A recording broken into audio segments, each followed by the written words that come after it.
What are some signs that your business model has plateaued or isn't scalable? If you are going backwards despite doing everything, it's a sign. So if you had some success and you're doing all the things that you were doing then and you're adding more strategies in now and you're still going backwards, that tells me that it's time to make a change. And there's a period of that, like business goes up and down. But if you're going backwards for a period of more than 6 months, it's a problem.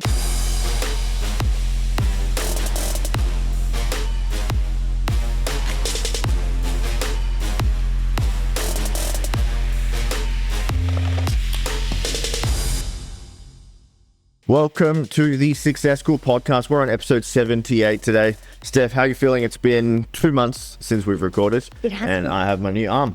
What is a new arm? I've got new arms. But anyway, they are more jacked. They are more jacked. They are more It's jacked. been dieting, so on YouTube, if you guys are there, let me know they look more jacked. I don't know if you just heard the background noise, guys, but Tim just cracked a diet. I am health.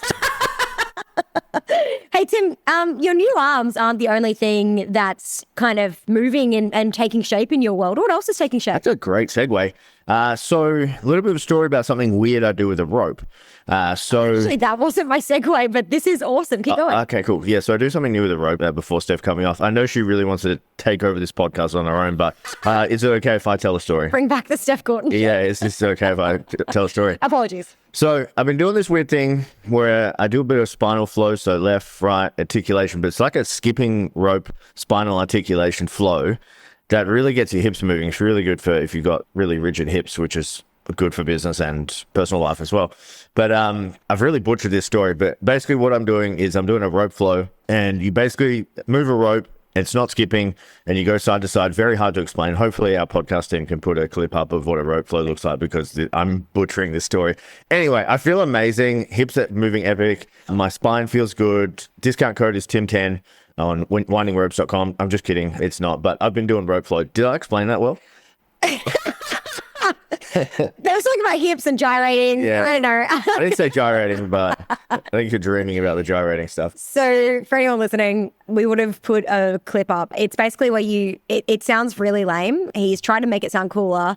It is actually cool in real life. It's just, it sounds lame. It's like where you get a rope and you like flick it from side to side. And it really helps with moving the body in rotation, which honestly, because we sit at our laptops all the time, we just don't move in rotation enough. So we just work so hard on the laptop at all times, you know? We're in a caravan, we're Fucking driving, we changing just lives, sat down, you know? Yeah. But anyway, that's cool. Anyway, if you see me walk and you see like my side-to-side flow, I'm less of a brick now. I was actually referring to your teeth. Oh, my teeth. Yeah, they're super straight as well. Super straight. I got my braces fully connected, so my teeth were doing like gang signs in my mouth prior. So if you're watching, gang signs is like, anyway, they're doing X's, and got braces and got them all connected because they're less fucked up now. And my bottom teeth are straighter than yours. So how does that feel? They are. We have the most buck teeth in the family, even outside of our dogs. Oh my God. Their little teethers are more straight. The little teethers are always straight. I have got an appointment with the orthodontist because I can't let you win this game. You need it. Yeah. Okay, so my personal update is that we have a toxic trait that we only have recently identified. We have many toxic traits, but this is one that I've really noticed recently. We're not toxic. And some of our friends will know this because we'll message them when it's happening, but we've done a lot of travel this past year, and one thing that's come up for us a lot has been that within the first 3 days of pretty much getting to most places, not all, but most places, we will fantasize about living there. Yeah. Anyway. To the point, pretty much anyway. To the point where we're looking up real estate, we're looking at the property market in Perth to see how much we can, like, you know, sell our home for. We're talking about how much we can get for the caravan when we sell it. We're talking about, you know. Are we selling the caravan? No, well, yeah, we would sell everything, right? Okay. Depending on where we move to. All right. It's a contentious issue. Are you going to take the caravan to Montenegro? Yes. So we have this toxic trait, and then like 5 days later, we've decided we're not going to move there, and then we actually get really icked by the place. Yeah, like, fuck that place. We get so icked by it. You know? Ew, who would ever live there? And it's this incredible thing that happens every time, to the point where like we've messaged our friends about it, and they've literally cried. They just don't reply anymore. They don't reply anymore. They're just like, here we go. In 5 days, they'll be over it, and they'll be back in Perth and loving Perth. So that's one of our toxic traits. I just thought you guys should know. What other toxic traits do we have? Well, every December we like to think about buying houses. Yep. That's a I feel December like we're going trait. to do that this month, though. This month, I think it's actually going to happen. Last year we toyed with it, didn't do it. We bought this house in December, and 2 years ago. Studio, it's not a house. Sorry, The studio. The You know, we studio, bought yes. this studio. So that's another one. We have many toxic traits. Diet Coke's at 8 a.m. Another one. We have a It's few. normal, man. Right? Folks, 8 a.m. is normal. right, let's make it normal. Steph, what are we talking about? So today we wanted to talk about, actually, a couple of weeks ago we did an episode and we had a lot of people reach out after. It was our goal setting episode. And we said, and this is the quote unquote, we said, one of the dumbest things that you can do in business is stay married to a certain goal or business model or identity just because you said you would, even if it's detrimental to your growth. And so many of you reached out and actually asked about it. So you kind of said, like, Steph, I think that might be me. Tim was getting messages too. Like, how do I pivot? How do I know it's time? And we thought that we'd break this down today. Like, how do you know when it's time to pivot? How do you know when, is it just a hard moment or is it actually time to jump ship and do something else? And so we thought that we'd break this down today. Before we get into this, how do you know that it's a sign of pivoting or you're just not that good at business? And you just need to get better at the skills of running a business. I think that you would know if you have the systems in place. And you've got to be really honest with yourself here, because no one is going to tell you that you're doing a great job or you're doing it right or you're doing it wrong. Like, people want to save your feelings. I mean, unless you sign up with us as coaches, we'll tell you. But if you have all the systems in place, so you've got a marketing system that, does all the things. You're sending emails, you're putting out quality content, you've got incredible filming, high quality stuff. You're talking about topics that that you're really proud of, that you feel really good about. If you have a sales system that, you're following the scripts and you've got objection handling and you're creating the gap and you've got a funnel set up where they're getting videos and they're reminded to get on calls and you're incentivizing that and you've got follow-up processes in place. If you've got all of these things and you're still not getting clients, that indicates to me that you may need a pivot.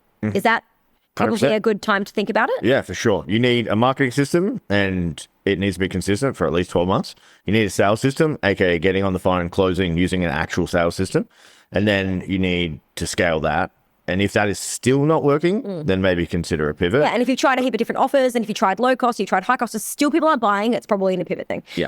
Tim, what other examples, like right now, what other kinds of people should be pivoting? Yeah. In today's economy. So we're in 2025, well, who needs to pivot this year? I think first step is if you are a general anything, that's a no-no. Okay. So if you're a general business coach or you're a general social media manager or you're a general copywriter, I think having a niche within that niche is the next step. I think once that is still exhausted, then it may be a pivot into learning some skills that are hot right now. But usually the industries that are really easy to get into get flooded and get fucked really easily. So Instagram coaches, I know 200 of them.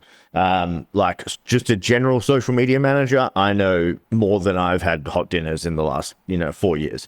Copywriters, general business coaches, general fitness coaches, general nutrition coaches, they're all kind of getting rolled right now. Just talk me through general. General. Talk me, what does that mean? So How do I know I was general? Hey, I'm a business coach and I help anyone. Hey, I'm a fitness coach and I'll help you get fit, build muscle, run a marathon, do high rocks, any of that stuff. Hey, I'm a social media manager, any business, I will help you grow. I think the generalist movement is kind of coming to an end because they are a red ocean. Talk to me about copywriters, because the copywriters is if you're a good copywriter, it's an incredible skill. And I don't think it's a flooded market actually. Yeah. But why would copywriters be needing to think about having a pivot? I think the top of the top copywriters are still going to be fine. But I think if you're just getting into it or you're pretty new into copywriting, you're going to have a hard time because people can use AI now. Not that I think AI is better. I think a good copywriter is going to shit on AI 10 times out of 10. But I think the general population or the general business owner is going to be I can put in ChatGPT and it's going to give me good enough. They're not going to know what the next level of copy looks like. Therefore, you're battling someone's perceptions versus actually what is good. I think the general copywriter is probably going to morph into more of a prompt engineer with AI. Yeah. And I think on that, if you're a copywriter and you're doing things like writing people's captions or writing people's emails, AI can do that stuff pretty effortlessly. But if you're doing sales pages that are actually going to make people money and high value marketing campaigns for big companies, I think that there is so much value to be made in being a copywriter. Yeah. But I do think that you need to think about, in this current economy, so, obviously social media platforms moving to pay to play. So if you're constantly doing organic and you're not looking into paid, it is going to be hard for your clients to get results. And so it's going to be hard for you to sell the thing. Secondly, social media management, it's one of those where it's great when things are good. And then the minute that the economy drops, it's really hard Everyone's to be in like, that. hell no. Yeah, totally. So I think that there's some pivots. If you're in those industries, it's probably, and any kind of PT, general PT especially, it's time to kind of think about making a pivot. So, Steph, what are some signs that your business model has plateaued or isn't scalable? Yeah, if you are going backwards despite doing everything, it's a sign. So if you had some success and you're doing all the things that you were doing then, and you're adding more strategies in now, and you're still going backwards, that tells me that it's time to make a change. And there's a period of that, like business goes up and down. But if you're going backwards for a period of more than 6 months, it's a problem. Yeah. It's 3 months, you can dip down and dip up, and it could be your energy, and there could be a lot of other things. But if you're consistently going kind of backwards for 6 months, it's time to change. You will also know. Yeah. It's a gut feel. It's a gut feeling, yeah. You just know this doesn't feel good anymore. Yeah. No one's buying anymore. There is doubt here. I think I need to change something. And it doesn't mean you have to shift industry completely, but it means you have to change something. So I'm just going to say this, it's a bit of a real talk. We did touch on it before, but I know a lot of people, they might listen to this and be like, oh yeah, it's the market. That's why my business sucks. You have to give this thing 10 out of 10 before you even make this decision. Yes. Like you have to give it everything on marketing. You should be DMing people every day, running ads, like doing organic, like networking. You should be doing the whole gambit. You have to be dialed into your sales processes, checking KPIs, doing your KPIs, doing all the things in your business before you're like, it's the market. I think I should pivot. No, you have to exhaust all options, give it 10 out of 10 effort. And then you're like, okay, maybe I should pivot here. Let's talk about the mindset behind it. Yeah. Sometimes I think that things that can hold people back from making a pivot might be ego or pride of something they built, or having probably another way of looking at it is like a sunk cost bias, right? So I put so much time and energy and effort into this thing. I don't want to give up on it now because it could just be about to turn around. Yeah. You've experienced this 100%. with Helix. Yeah. Talk me through how you knew it was time to give up versus we could have pivoted. Yeah. And now that we've had space, we can see how that would have worked. Yeah. But you didn't. How did you know? Yeah, so I was in this gym. I'd been in there for 10 years. I'd run it. I built it at 7 figures. It was making great profit. It was running well. Now I get the realization that it was probably the most profitable gym in Western Australia in terms of group training. At the time when I was in it, I didn't know that. So I didn't have the perspective on it. I knew I wanted to change. I wasn't super into it. I've kind of done it to death. I've done the business model to death. I've exhausted all options. All the things I'm talking about, I did. Like I went 10 out of 10 with this thing. I would sit there on the weekend to be like, Steph, what else can I do? And she was like, you can't do shit. You are doing everything. Like you have given this thing a 10 out of 10 crack. And I just knew that I needed to shift my energy into something else. Some people might see that as giving up, and there were certainly rumors online that, he's fucking thrown in the towel or whatever. But for me, I was like, I need to channel my energy into something else to see what potentially that could be. And that meant shutting down something that was super profitable and so much money that people would kill to have that kind of business. And I shut it down and sold the business. And so I think it's that, and to be really fair to Tim, 10 years. Yeah, 10 years. It was 10 years. 10 years of crack, This wasn't, 2 years and it's been tough. It was 10 years of trying everything. So, yeah, I think you really do know when it's time. So, Steph, tell us about a success story of someone that we've seen in our network that has pivoted, just to give the audience hope, or the listeners hope. That's you. I'm talking to you. I want to just preface this with every single time you pivot, it's really hard. Too hard. Painful. It's emotional. It will feel right and it will feel so wrong. And there's just no in between. Like every time, guaranteed it's going to feel like that. And I can recall the first person that comes to mind is beautiful Becca, who will love that we're talking about this. Yeah. Hey, Becca. Hey, Becca. And Becca's a student. Becca's a student in Success School. She came to us, she's been with us for 2 years. Yeah. But in the first year she came to us, she was a human design coach, and she had kind of a mid-ticket mastermind where she would coach you in using your human design types to help you kind of grow your business as a coach. But the longer she went through that process of coaching people in that container, the more she realized that she didn't actually want to do it. Yeah. She felt bad because Tim and I preach high ticket. We love group masterminds. And she thought, wrongly, but she thought that people, myself included and Tim included, but mostly herself, because it's always a projection of what we think about ourselves, she thought that people would judge her for doing what she actually wanted to do. And what she actually wanted to do was to sell a $49 product or an online course, effectively, a digital product. And she came to me, she was crying, and she was like, I really want to re-sign into my second year at Success School, but this is what I want to do. And I'm terrified because I'm going to take this tens of thousands of dollars that I'm earning and I'm going to go to zero so I can sell a $49 digital product. It's really scary. She was like, I don't want to coach people, really. She's, in her 40s, I think. She just wants to live a free life. She wants to travel the world. She wants to have time with her family. She wants to spend time with her partner, who's lovely. And I said, let's do it. And so over the last 4 months, Becca's built out a $49 product with some cool upsells on the back end. And she went from literally zero. I think before she was making about 10K a month before that, doing the online coaching. She went to zero and now she's at 50K a month cash from a $49 digital product. And that's a pivot. It's a similar thing, but it's a completely different business model. It's a wildly different business model. Yeah. It's all marketing, no delivery. Yeah. It's crazy. And it worked. Let's talk about what went into that, because we're going to have a bunch of people that are like, I'm going to do $49 like digital product now. So funny. I'll speak from my perspective. So Becca is a student of paid advertising with me. She gets mentored by me. She does a bunch of other courses around this. The big lift when it comes to selling a $49 product is how do you get people into it? And organic just runs out eventually. So you have to do paid. So if you're thinking of doing this, you're going to have to become a wizard at paid, or you're going to have a mentor that can show you how to do paid. So that's the big one. She spends a lot of money to make a lot more money. So there's that as well. You have to be willing to invest. Totally. You have to be willing to invest your time, and you have to be willing to invest your money, and you have to be willing to go through a lot of bullshit. So when you transition from high ticket to low ticket, you get the questions, you get the time wasters, you get all the nonsense that comes along with this on top of it.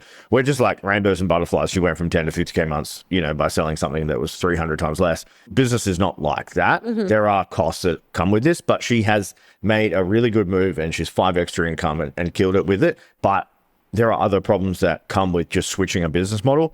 The other analogy is like when you change business model, and this is not to put you off, but imagine we're rolling a boulder up a hill and the hill is like Mount Everest, and you get halfway up and then you change position, you change tactic, you change strategy, you change business model, the boulder rolls to the bottom and you got to roll that thing up again, okay? Because you lose your contacts, you lose your network, you lose all the customers that are right on the edge. In Success School, we've probably got like 30, 40, 50 people that are right on the edge of joining at any one time. But as soon as you change what you're going to do, they're gone. Like it's reset, you start again, it's Groundhog Day all over again. So that's my perspective on it.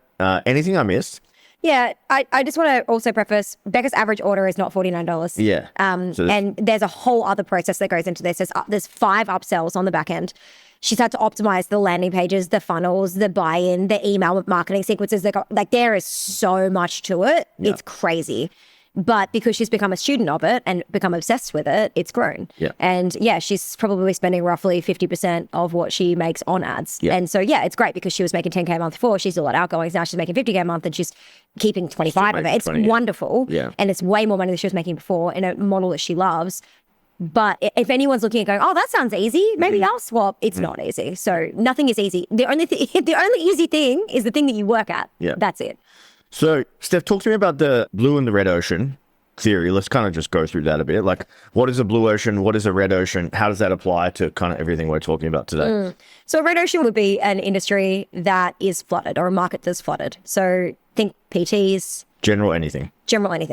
I think photographers, anything that is a flooded market, business coaches, flooded market. And so a blue ocean is something where something is new. So, when AI first came out and we had people who were teaching, we still do, I think it's still relatively blue, to be honest. There's not that many AI coaches that are teaching people how to use AI and implement AI. They're starting to be on the rise and soon there'll be a flood of those. And so a blue ocean is something kind of new. There's not many people doing it. And usually a blue ocean these days, because pretty much everything that's been thought of has been thought of and is being sold. So pretty much now the only way to get into a blue ocean is to niche. To niche on a problem or to niche on a type of person. And that's pretty much it. So if you're a photographer, you might think, okay, well, I'm going to be a family photographer. Wrong. Red ocean. Absolute red ocean. So many people, anyone can pick up a camera and take a photo of a family and call themselves family photographer. It's crazy. So then you become more niche. Maybe I become a newborn photographer, or I become a toddler photographer, or I become a photographer for schools to take their yearbook photos. And the more niche you become, the more money you will make every single time without fail. Yeah, the easier it is. The easier it is to make that money. Every Absolutely. single time. Yeah. Yeah, a couple of great ones there. Let's talk about the mindset here on niching. I think that's a really good one. Yeah. I think a lot of people would assume that they are going to find it very hard to find people once they niche because they already don't have this audience, when the opposite is true. And we've got to tell our story here. So I guess we were, anti-niche forever within Success School and other programs that we ever run. Steph's always been the general business coach. And then when we went into Success School, we said we do coaching and service. And then we kind of had it reflected at us probably 6 months ago now, when we were in a presentation with someone, we were just chatting to someone, and they asked us, what do you guys do? And we said, we service da, da, da, da, da, da, da, da, da, da. And the list was like fucking 42 things long. So the guy said back to me, he goes, oh, so you help everyone. And I was like, fuck, I'm not even like living what I preach here. So we niched into coaches, changed our ads, changed our website, redid our copy, started changing our messaging to it. And the key and the scariest part of all of this was it was easier than ever before. It was instant. It was instant. It was instant. So- like the next week, we had 5 top tier coaches apply and sign on for Success School. Yeah. The following week, Yeah. our perfect clients Yeah. came out of the woodwork because all of a sudden it was clear that it was for them. Yeah. Crazy. It was crazy. Yeah. So we changed all this stuff. We started running ads. Our ad cost halved. And the people we were getting were actually coaches. So our team, our setting team's getting on the call, and every single person we speak to is a coach. It's not like, what do you do anymore? It's like they're a coach of some sort, which is incredible. So our marketing message became so clear. The content that we can produce in terms of top of funnel is so clear because the pain points and problems are literally the same. So then we reworked Success School. So we created Success School 2.0 for coaches. And the easiest part about that is we are coaches and we have built a coaching business. So everything that we've done works for everyone else. Yeah. So the simplicity of it is so easy. And the easiest part of this is you should probably just niche in who you are or who you have been in the last 5 years, a version of yourself, because you're going to understand the pain points, you're going to understand their problems, you're going to understand the solutions, you're going to understand everything about them. And I think that's one of the hardest things in marketing, you probably agree, is trying to get into the psyche or the mindset of your prospect because you don't know how they think. One of the stories that will come up for people here is, but I really enjoy working with everyone. And Yeah. and we laugh and we're frustrated because this was actually us. Yeah. This was us. I was like, yeah, but we love our this person clients. And and to be really clear, we have a lot of consultants. We have a lot of agencies as well. And honestly, most of the stuff is the same. And we can coach agency really well because Yeah. we've had agency. We can coach consultant really well because we've been consultants. We just don't market it. We just don't market that, okay? But we still get them. Yeah. We literally signed on agencies recently. Yeah. We still get them. They still want to sign up with us because we get them from word of mouth usually. And so it still happens, okay? But the story that you're telling yourself, if I really enjoy working with everybody, is a story that's you're telling yourself to keep yourself safe. Yep. Because you're too scared to actually niche into the thing that you know you need to niche into because you're terrified of losing the market share or the money or whatever. Just try it. Just try marketing to your new niche for 4 weeks Yeah. and try it. Now, the other thing I really want to touch on before we wrap this episode up, to niche on a person or to niche on a problem Or an to outcome, niche yeah. on outcome. Talk me through it. Because you don't just have, a lot of people think niche is, I will pick a type of person to market. Yeah. Yeah, which is what we did. But I would niche on an outcome first, second niche on a problem, third niche on a person. I'm a fitness coach and I help dads. Doesn't really work anymore. I'm a fitness coach and I help you lose 5 kilos in 5 weeks. Very attractive. Although it's been done to death, the outcome nature of it makes it super appealing because you just go to them. Okay. we could make it super niche. Hey, I'm a fitness coach and I help dads lose 5 kilos in 5 weeks. Even more niche. Perfect. Better. Or So surfers, amazing. You need one of those 3 things or multiple in the same sentence is better. That's what I would do. So if you're a general business coach listening to this, niche. So what are you going to teach? Are you going to teach marketing, sales? Specifically, what are you going to teach on that or mentor on that? Or are you going to help a certain type of person? For fitness, like the bums thing was pretty big for a while. It's like I do booties, I do transformations. Like that's pretty hot. I haven't seen like the biggest one ever in fitness and the biggest success story of all time is Knees Over Toes guy. He helped people fix their knees. And he was making like $2.5 million a month helping people fix their knees on a $49 program. Organic. Yeah. Your best lead magnet from the gym, what was it? Skinny to strong. Yeah. Skinny to strong was our best ever. So that's an outcome in it. Yeah. And it's super general as well. Yeah, that's general, but there was one about biceps.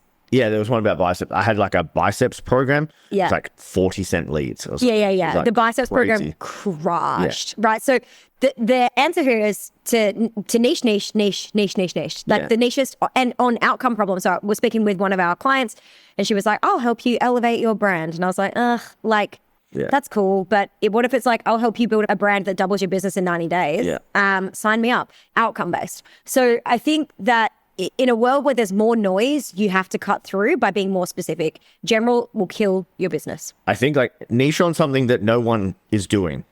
is the key here. We see this all the time. It's like, as soon as we niched into business coaching to 7 figures, imagine how many people niched into business coaching coaches for 7 figures. Yeah. Like tons. Yeah. And then you're just up against everyone else. So it's just this like pissing match of everyone doing the same thing online because you decide to niche into the same. Trying to get someone to 10K. Yeah. Yeah. Pick your own niche, guys, and pick your own lane and go after it. Yeah.